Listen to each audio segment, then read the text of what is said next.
d'autonomie seront possibles quand le processus de développement de la discipline et des maquettes rend plus vaste l'univers avec l'insertion de nouvelles disciplines comme l'histoire, les études politiques, etc. Ce processus signifie aussi une nouvelle définition ou bien de redéfinition de l'image et de la représentation de l'Amérique latine aux États-Unis, processus qui sera en constant mouvement et qui cherche de reconstruire la problématique du continent avec le but de mettre à l'écart les préjugés, les idées reçues que le continent a eues ailleurs. Pour faire un peu d'histoire, on doit se fermer à l'année 1955 avec un pionnier, l'Argentin Alfredo Rojano, qui a créé à l'université de Pittsburgh la Revista Iberoamericana, qui a inauguré la grande saison, entre guillemets, des publications du secteur et a représenté une large plateforme de diffusion littéraire et culturelle latino-américaine. En 1972, Saúl Sosnovski fonde à Maryland Hispamérica, une autre publication avec l'ouverture et la vocation latino-américaniste.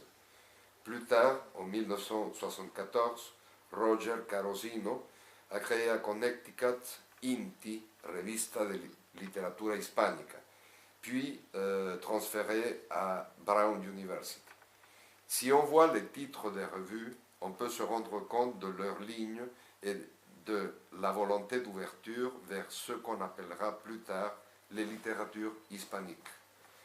En 1973, Antonio Cornejo Polar, comme l'a dit José Antonio Mazzotti, fonde avec le Chilien Nelson Osorio et les Péruviens Tomás Escajadillo et Raúl Bueno et d'autres critiques déjà mentionnés par José Antonio, la Revista de Crítica Literaria Latinoamericana à Lima.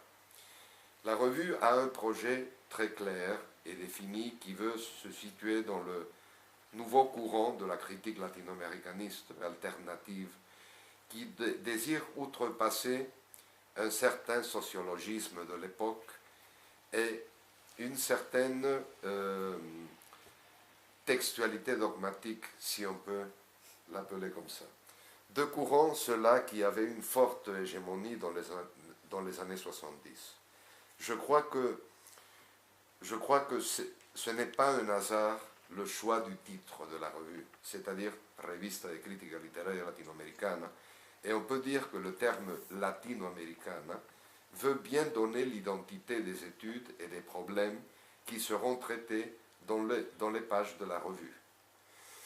La revue accueille aussi l'initiative née autour de Nelson Osorio et Elmi Giacoman, intitulée Problemas de literatura chilena, qui avait été censurée par la dictature chilienne. C'est-à-dire que la Revista de Crítica Literaria Latinoamericana est un endroit qui accueille non seulement les critiques, les collaborateurs, mais aussi des initiatives.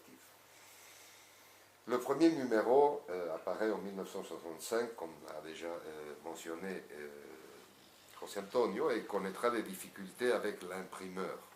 C'est-à-dire c'est le problème qui se pose presque toujours avec des initiatives culturelles. Non?